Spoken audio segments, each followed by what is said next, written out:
Hello and welcome to the latest episode of Toy Geek Maniac. I am your host, Constance Miller.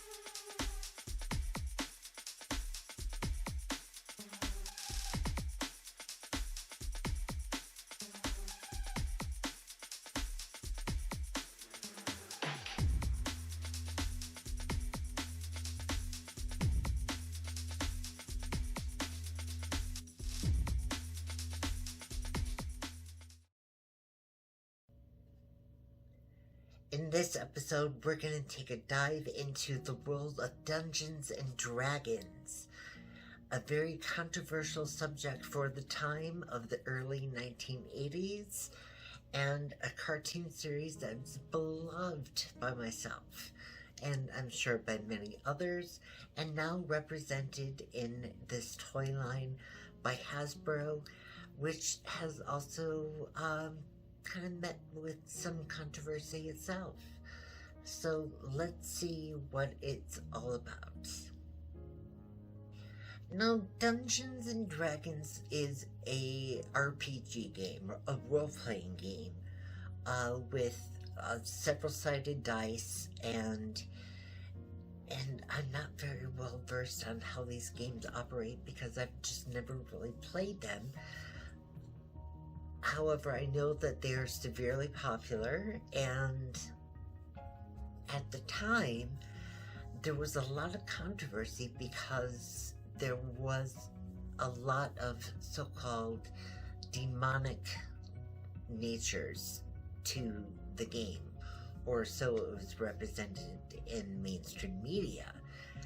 And then along came an animated series in 1983 that basically portrayed Dungeons and Dragons.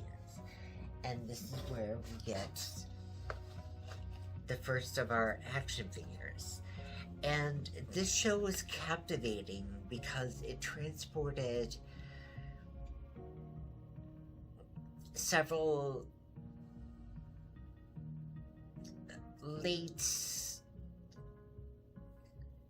how do I want to phrase this?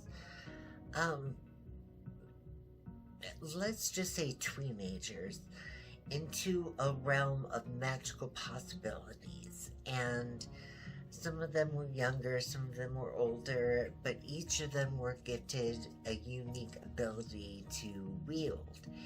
And there was a big bad villain, and all is said and done. And the show lasted 3 seasons, and it was just one of those programs on television for a young person to just go, oh, this is magical, this is entertaining. And it really hit my heart to hear that there was so much hate going on about this show and about Dungeons and Dragons in general, because I didn't see anything harmful about it, especially being as young and naive as I was. But here we are, 40 years later.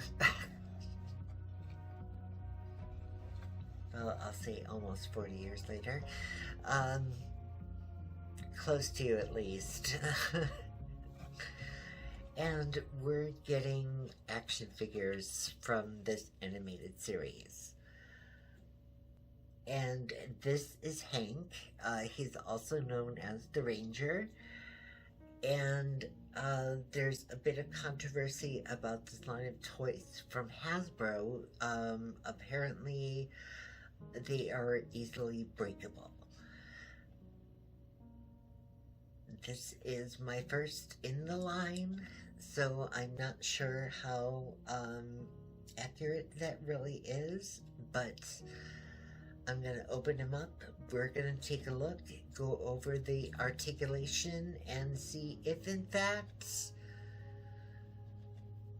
the rumors are substantiated. So here we have Hank, also known as the Ranger, and in all honesty, this was my crush on the show. The handsome blonde hero.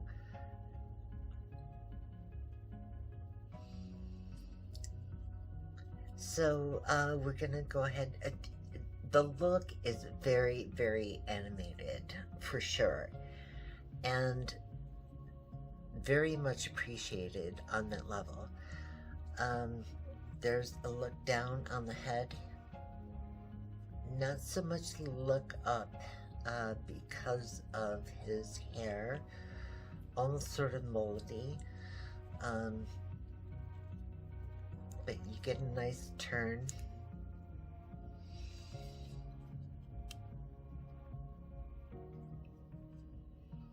Lateral lift in the arms, more so on the right than the left, even though there are creases in the costume to make it apropos. Not too bad. There is a shoulder swivel. There is a single jointed elbow.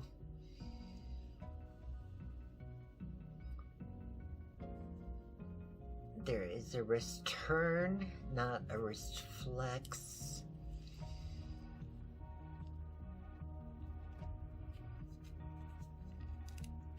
There is no torso. There is a bend forward, a bend back, a swivel in the hip, or in the waist, I should say, and even, well, a twist and a swivel.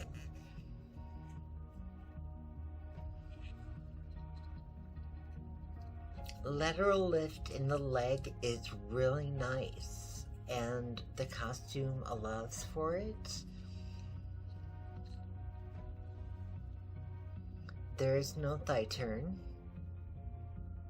Oh, this is where I'm worried. Okay. So there is a multifunctional double jointed knee here. It's a little bit difficult, and I don't want to play with it too much because I do worry about it breaking.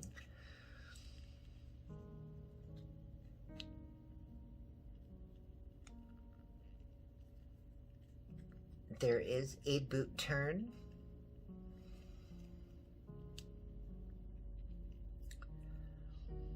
And there is a flex in the foot, forward and back, as well as a rocking motion.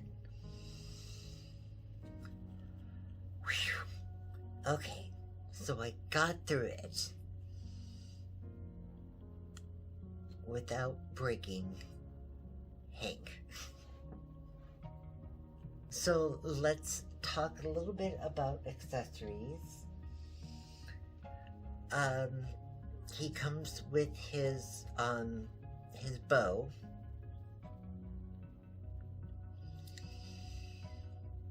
which is pretty standard.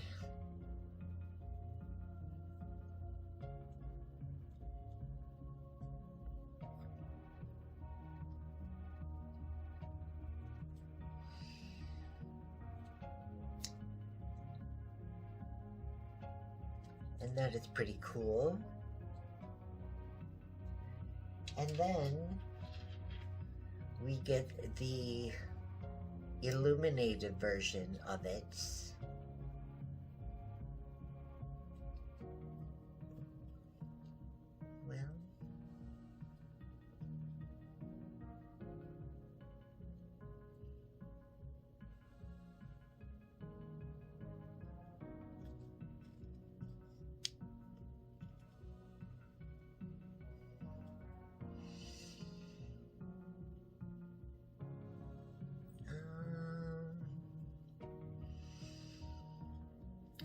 play with me.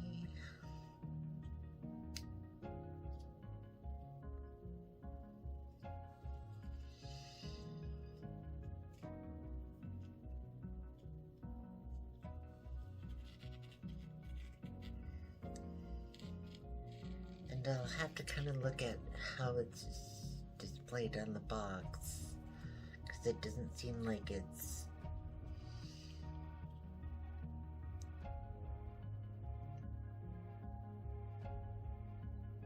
all that much fun to display with, but even if you just put it at the side like that, it is fine. And it looks pretty cool. And then you get a die.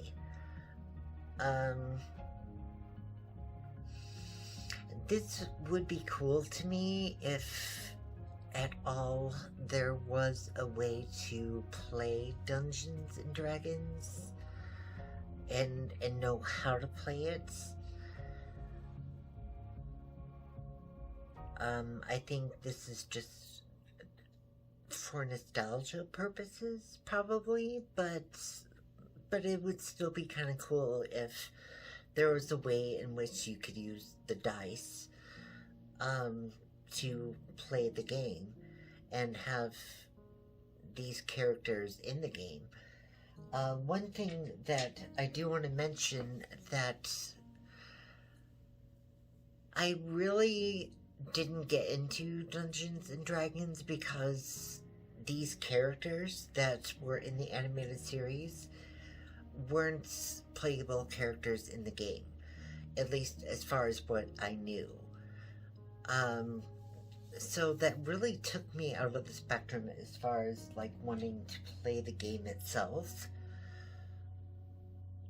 The animated series was just really super awesome to me. And hold up, wait a second, there is more to this journey than what has already transpired.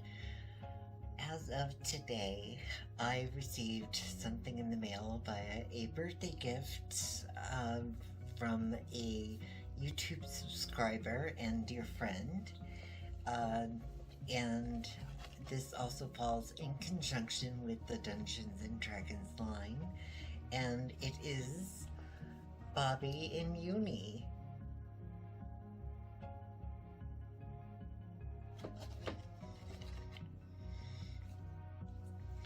So I'm gonna open them up and we're gonna take a look and see just if the curse of the Dungeons and Dragons Hasbro line is what they say it is. So far I've had luck with the first one. Let's see what happens with the second. So here we have Bobby. He's the barbarian, and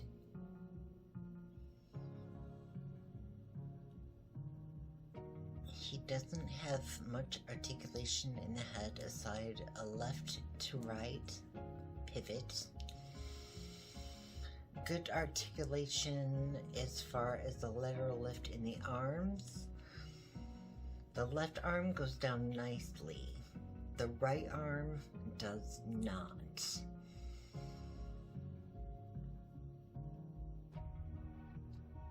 There is a swivel pivot and supposed to be, I'm going to play with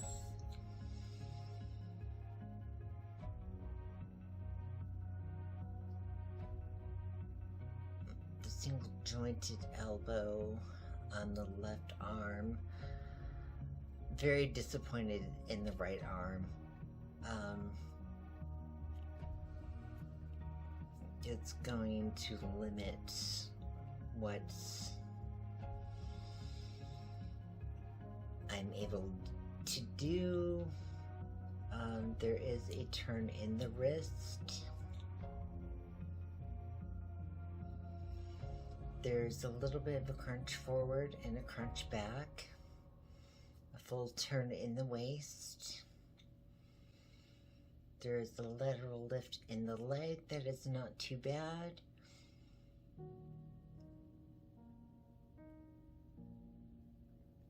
a slight thigh pivot, and we get a double jointed multifunctional knee, which is very loose, very loose. I'm going to turn this over to the right side, where we get a boot turn. And then we get a forward and backward flex on the foot with a rocking back and forth motion that I love. So yes, this figure is pretty disappointing overall. The aesthetics look really nice, but as far as functionality,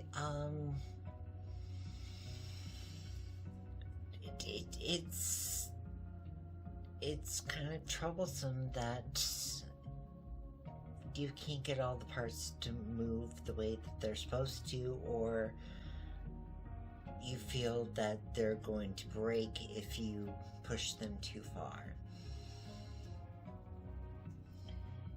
He comes with his mallet, I will say.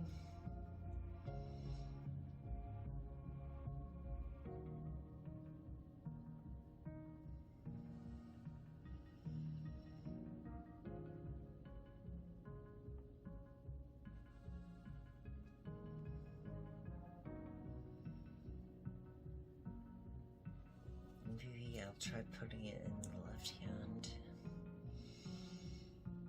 Let's see if that works better, because it might look better. Well, it doesn't really go in the left hand.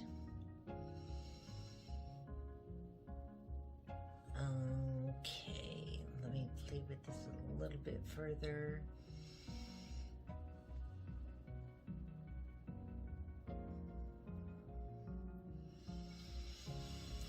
That's about as good as we're gonna get. It kind of looks ridiculous, and he's probably not gonna stand all that well with this imbalance. I mean, he might, depending on the stand that I have, or stands that I have available for action figures, and with a little bit of poster putty underneath that. We'll just have to see.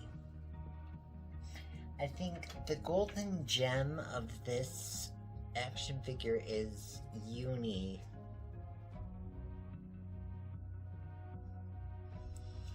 And Uni has